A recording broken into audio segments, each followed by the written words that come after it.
Ethical Cannabis Alliance's kickoff event. Thank you all so much for coming.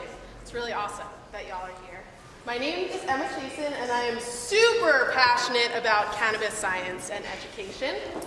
My background is in medicinal plant research, and about 18 months ago, I found myself at Pharma, which is a popular Portland dispensary. I've been managing it for the past year, and I've been developing and curating their education program. We have an in-house science education program where we bring in growers, people from the industry, producers, just people doing really cool things to educate staff. I do terpene analyses. We talk about the entourage effect. We're up to date on the most recent cannabis research, and we teach empathetic patient care to our bud tenders. Unfortunately, this is not the norm in the retail world, and that's really disturbing. These people are on the front lines. They're representing the entire backstory of the industry. They're representing your flower and your product. They're also interfacing with really sick people. And so it's so important that we elevate our standards, that we develop an education program, that we develop a standard that the rest of the world can look up to. And that's why it's so important that Ethical Cannabis Alliance exists and that Ashley is doing this work. Too often, people in this industry are underappreciated, underpaid, and undereducated. And that absolutely needs to change, and I think will change through the ECA. And so without further ado, I'm going to hand the mic off to the woman of the hour, Miss Ashley Preece II, founder.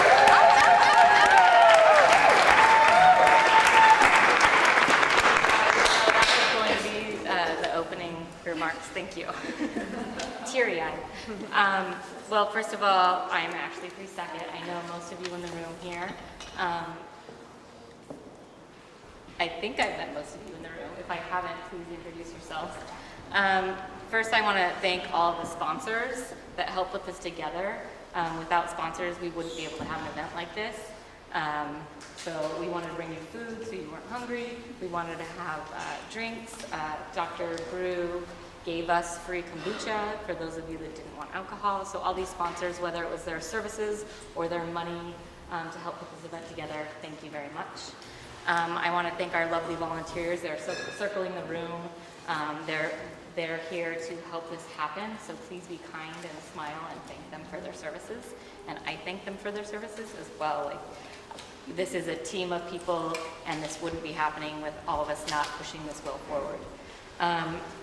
I also want to thank Impact Flow for letting us use this room. This is not an event center.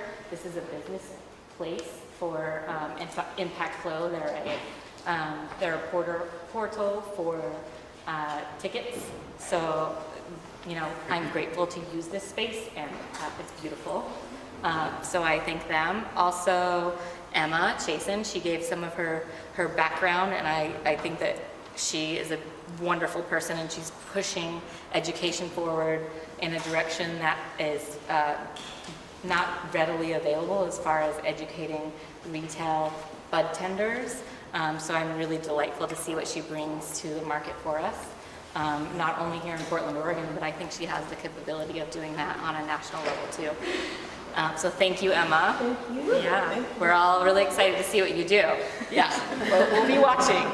And thank all of you for coming. I feel the momentum in this room, and I have seen the support, and I'm going to pat myself on the back. I feel really grateful that I have the support. I'm seeing people in this room from all sectors of the industry, and the fact that you're all in the same room to talk about this is huge. So thank you for coming. I really appreciate the support. Can we get a clap again for you guys?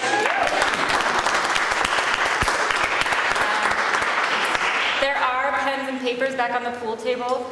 Those are for feedback. We will have Q&A at the very end, so please hold on to your questions. We have 3 presentations. Please hold on to your questions till the very end of all 3 presentations. And then if you don't want to publicly ask a question, or if you don't want to publicly tell a story, or if you didn't get the chance to ask a question, please use those pens and papers to write that down and then leave them on the pool table in the back. And also don't put your drinks on the pool table. Thanks. So without further ado, I am going to open up to Laura de Rivera of Yerba Buena Farms, and she's going to give her presentation. So she will talk about labor issues and where she has seen the industry progress. This is a section of the standards that we want to start looking at that does not exist at all in the industry right now. And I'm not talking about OSHA and the basic safety requirements. I'm talking about, and she will be talking about raising the level to what we can compare it to is social justice, fair labor, fair practices. So I'm going to let Laura go ahead and talk about those things.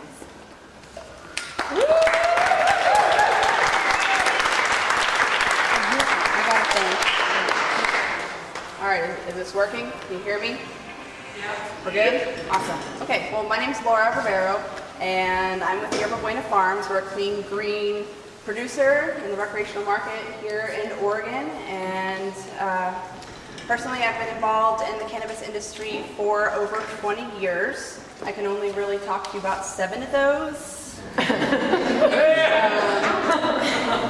Well, I've seen a lot over those years, and there's been a lot of changes that have happened, and in the illegal industry, there's been a lot of very positive growth and some questionable instances that I've seen and heard of. And that's one of the reasons why the ECA is so near and dear to my heart, is to see something that is creating standards to elevate this industry to what it can potentially be. I'm going to give you a little bit of a glimpse into how we have built our company on this ethical foundation, and a little bit of an idea of what it's looked like in the past. So we're creating a new paradigm, and we in this room and beyond are the pioneers of this cannabis industry. And we have an opportunity and a responsibility to build this industry with integrity. We can come from our heart, we can come from our minds, and we can build this industry valuing the individuals that are contributing to it.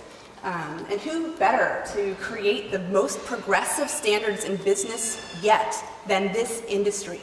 We have people that have been doing this for many, many years, who have faced incarceration, have been incarcerated, and I want to acknowledge those folks who have taken those risks over the years.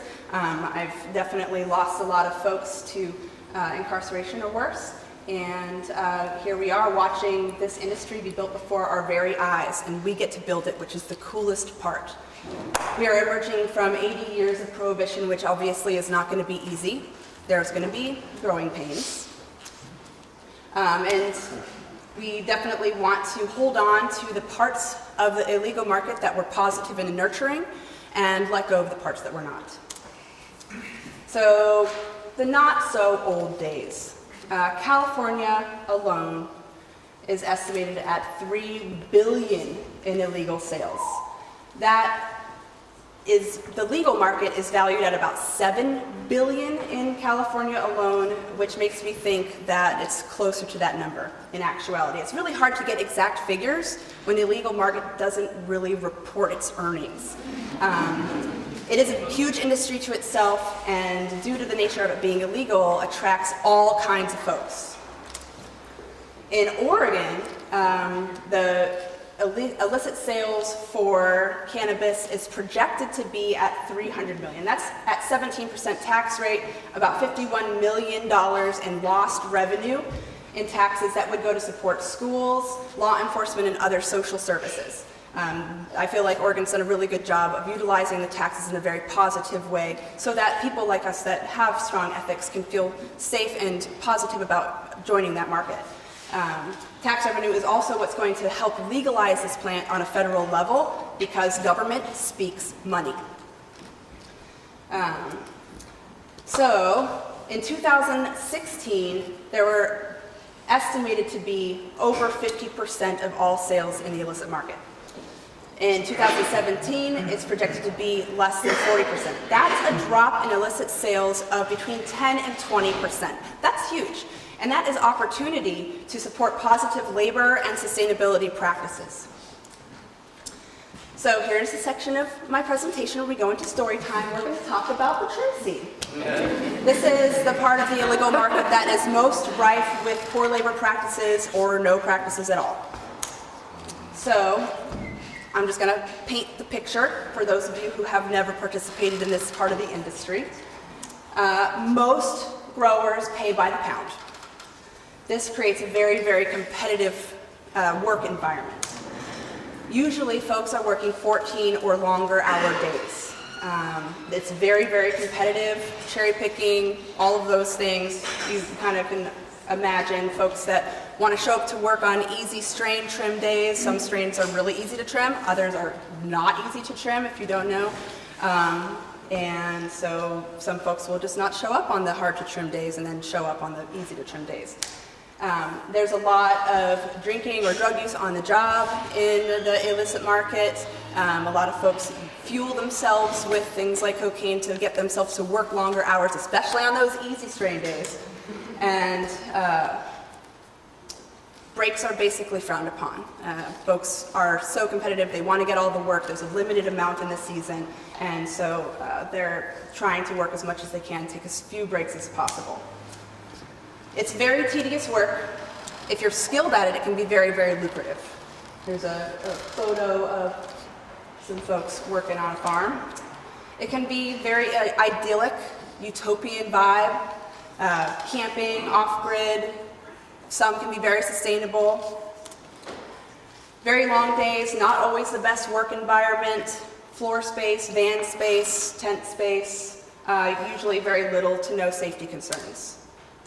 It's very glorified and is not always what one expects entering into the market or looking for this type of work. There's a lot of great people involved, but there's also a lot of bad actors. Unless you know exactly who you're working with or what situation you're entering, you could end up in a very bad situation. This is an example of a gentleman that went missing for quite a period of time. Every year, trimmers go missing. This is a good example of one with a happy ending, which is why I chose it, but it's not always that way. The majority of missing trimmers are women. They tend to be the first to be chosen for work. This is for a variety of reasons. Women tend to be more meticulous by nature and tend to be the fastest trimmers. Not always, but just saying. Also, growers tend to be men. And they've been on this mountaintop for many months and are often ready for some companionship. This results in some shady situations, and I've heard and seen a lot of stories. Things like withholding pay unless you get sexual favors, women getting drugged or raped, getting locked in a basement with no phone until all the weed is trimmed. There's so many stories. It's mind-boggling. Folks being locked into the farm and then the growers taking off because they know a raid is impending. There's always that risk of a raid, and even if your grower claims that they are within their plant count or whatever it is, you never know. So because it's an illegal industry, these stories are very rarely reported to authorities. So Humboldt Domestic Violence Services answered more than 2,000 crisis calls last year. This was an increase of about 80% in just 4 years. This reflects more acceptance of the industry as legitimate and more legal medical businesses where people feel like they can speak up. This is a good thing because it sheds light on the need for ethical cannabis standards. Only in Humboldt will you see a public service announcement by the sheriff that teaches marijuana growers safe hiring practices. This is a great illustration of why these standards are so important. So part of the problem is that the illegal market is often way more lucrative than the legal market. Mo money, mo money, mo money. It's tax-free, it's high pay because you're taking a risk. So now we have the opportunity to do it right. It's legal now, despite current administrative issues. We're moving forward, there ain't no turn back. And now that prohibition is fading, it's time to create a positive structure for our industry that nurtures individuals, nurtures the plant, and creates a positive environment where people can thrive. So, living wage. The definition of living wage is one that is high enough to maintain a normal standard of living. That's going to change wherever you live in the country or the state. For example, in Multnomah County, the living wage is about $13 for one adult. If you throw a kid into the mix, double it. 40% of jobs in Oregon pay less than $15 an hour. The average pay in Oregon's cannabis industry? $12 an hour. That is not a living wage. Some of you have heard of the triple bottom line theory, making sure you're in the black with your people, your impact on the earth, the footprint of your company, and your social impact, which is your people and how you interact with the community. An organization's success should never be measured by financials alone. How you treat your people is so imperative to how successful your company will be. How you interact with the environment is so important to how successful your company will be. We are creating a world for our grandchildren. We all know these things. I feel like if you're in the cannabis industry, you've got to be a hippie at heart. I know, well, you know. There is a fourth bottom line that needs to be present as well, and this relates to how a company treats its people, and that metric is purpose. This is a quadruple bottom line.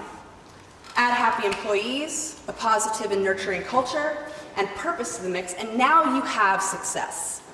We have the planet, protecting the environment for future generations. We have prosperity, making money and using that money for good things. We have people, supporting the people that are growing your business is so important. And then purpose. Why are we doing this? What is your purpose? Do your people feel driven to be successful in your company? Conscious hiring is an integral part of how we've built our company. We are building a community. We're building a family. Even if I'm choosing someone from Craigslist and doing the whole interview process, I'm looking at how they're going to interact with our company. How passionate are they about this plant? How much do they want to see this industry succeed? We look at diversity very, very closely. We have a diversity plan. So equal opportunity employment, well, this is the next level. We curate our people as if it was a work of art. And we hire to create a community that interacts with the local community in a very positive way. Rather than having a top-down authoritative feeling, we have that family approach, which breaks down that employee-employer barrier, and it inspires respect among all of the people, where everyone feels like they're important and part of a greater thing. So what does Yerba do that embodies all of these ideas and ethos? Living wages. Our entry-level position starts at $15 an hour and goes up from there. Healthcare. Our company covers all healthcare premiums, and it's an excellent plan. This includes naturopathic care, chiropractors, massage therapy, dental, vision coverage, because that's the right thing to do, and we budgeted for that from the very beginning.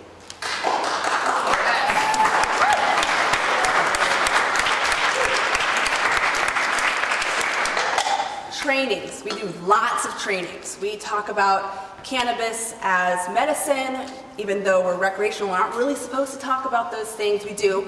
And we talk about all of the aspects of the endocannabinoid system, CB1, CB2 receptors, because our people are the face of this industry. And anyone could come along, and their Aunt Elma has pancreatic cancer and she wants to try cannabis. Well, they should be able to talk about that and send them to the right place. They're going to send them to Pharma because they know that they're carrying our CBD strains over there.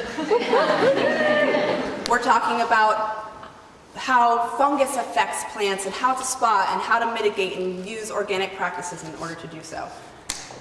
We have wellness days. We just had one this week. Every month we bring in a yoga instructor, a massage therapist to teach our staff great practices and tools to stretch out those shoulders if they're trimming or on the computer all day, or that low back if they're hefting soil. We love parties. We have lots of parties, every chance we get to create that camaraderie and companionship within our team. Because once you love one another, you would never do anything to step on one another's toes. You're always going to be there for one another, which is going to build a better company.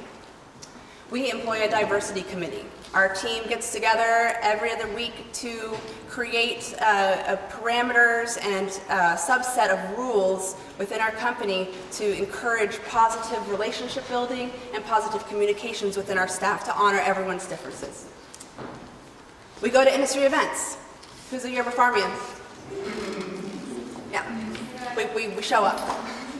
It's important. We want you to be involved and be a part of this industry in many more ways than just the leadership of the company. So we're all leaders. And we create family vibes. Mucho importante. So what does a happy employee look like? They're engaged. They have an emotional connection to the brand and the company. They feel a sense of purpose. They know that they have growth potential within the company. They're inspired by their leadership, I hope. They're great brand ambassadors. Everywhere they go, they're going to have something positive to say about Yerba Buena or your company. And they're innovative. They're always looking for ways to improve and refine the systems and take ownership in their contributions. So, this is AJ. Happy employees are going to create happy customers. Happy customers create happy checkbooks. Happy checkbooks, happy owners. Happy owners are going to give them rewards, which feeds into this big, beautiful loop once again. We just have this circle of happiness. How can you complain about that? Also, the energy of a workplace permeates everything you create. So here's where I'm going to get a little bit into my hippiness. And that energy that goes into the plants, the trim, the sales, the representation of your company, that's what's going to attract people to that jar on the shelf. The customer that walks in has never heard of Yerba Buena. They're just like, feel good vibes. They can sense that that was grown with love and compassion. So a little more about Yerba Buena. This is Tyler. Look, he's wearing safety goggles. Well, not at the moment, but he has them. We have a very nice, clean, organized, and compliant legal workspace. Safety shows that you care about your employees, plus it's the law. This here is a special light that allows the eyes to see in more detail with less strain. This is going above and beyond basic labor requirements. This is our trim room. Look at our happy trimmers. And look, we have ergonomic memory foam standing pads. This is comfortable, creates healthy employees, and they do better work. I mentioned staff trainings. Here's an image of one of our staff trainings, Cannabis 101, fungus trainings. Make sure all of our people are cannabis ambassadors. There it is. And we infuse our plants from the very start with love. This translates to the end product and contributes to success. Those are some happy trimmers. Our results are measured in smiles. So it's now time to transcend the good old boy mentality, the corporate ideology of taking advantage of others for profit. It's time to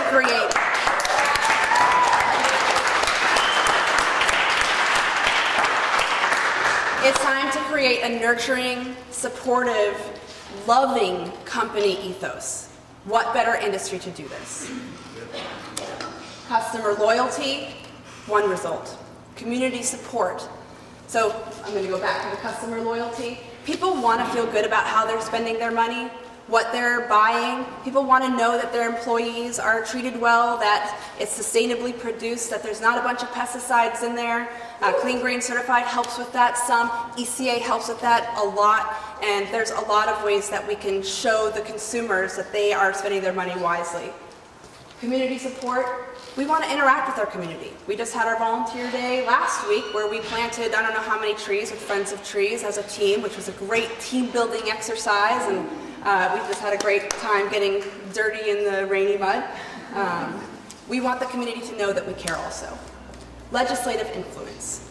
This is so important that people take you seriously because they can see that you're doing the right thing. Happy employees, I can't tell you how, I can't go too much into that brand ambassadorship and folks just being stoked about your company. And knowing that you're doing the right thing and having that warm, fuzzy feeling inside, worth everything. And here's a great example of a happy company.